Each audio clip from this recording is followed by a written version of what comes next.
Hello guys, welcome to my mini vlog. मेरो नाम चाहिँ गर्व परियार। म चाहिँ अहिले कतारमा बस्छु अनि अहिले चाहिँ म चाहिँ मेरो चाहिँ ड्युटी सकेर म चाहिँ रुममा जाँदैछु। अनि म अहिले चाहिँ कतारमा बस्नु थालेको 7-8 वर्ष भइसक्यो। गर्मी धेरै छ त गाइस, बाहिर यति गर्मी छ, बाहिर यति गर्मी छ, टन्ने गर्मी छ। यो चाहिँ हाम्रो क्याम्पको यो हो। हेर्नुहोस् त बाहिर कति गर्मी छ, बाहिर धेरै गर्मी छ गाइस। के गर्नु, आफू त भित्रै एसीमा काम गरिन्छ, आफूले खासै फरक पर्दैन।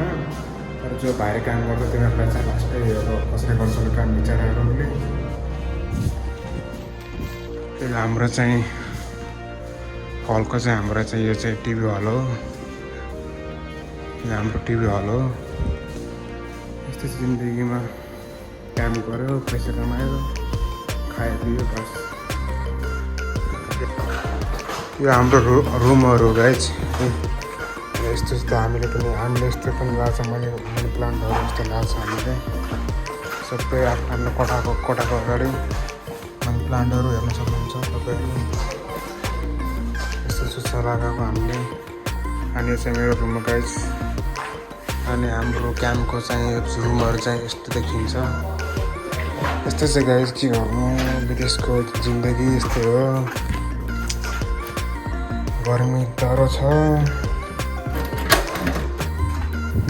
जो मान्छे बाहिरमा जस्तो कि कन्स्ट्रक्सन लाइनमा, बिल्डिङ लाइनमा या रोड लाइनमा काम गर्छ होला, तिनीहरूलाई त गाह्रो हुन्छ होला नि त, होइन र?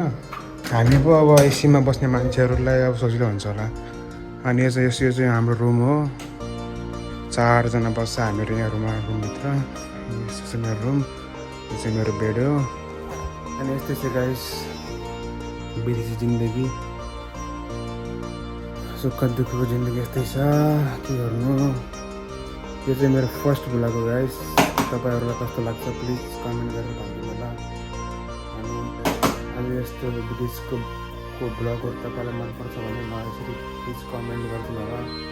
म अगाडि पनि यस्तै विदेशको लाइफहरू या विदेशको बारेमा जो डेलीको रुटिन हुन्छ म तपाईँलाई त्यो देखाउन चाहन्छु। अनि हजुरलाई कस्तो लाग्छ प्लिज कमेन्ट गर्नु होला। म डेली भ्लग त गर्दैन, किनकि अब मैले फर्स्ट टाइम बनाउँदैछु होइन डेली भ्लगहरू। यो चाहिँ मेरो फर्स्ट टाइम मिनी भ्लग हो कि। अनि यस्तो ट्राई गरौँ भनेर चाहिँ मैले खोजिरहेको छु। अब हेरौँ हजुरको माया र साथ सपोर्टले चाहिँ कतिको आउँछ, त्यो अनुसारले चाहिँ। Bye, take care.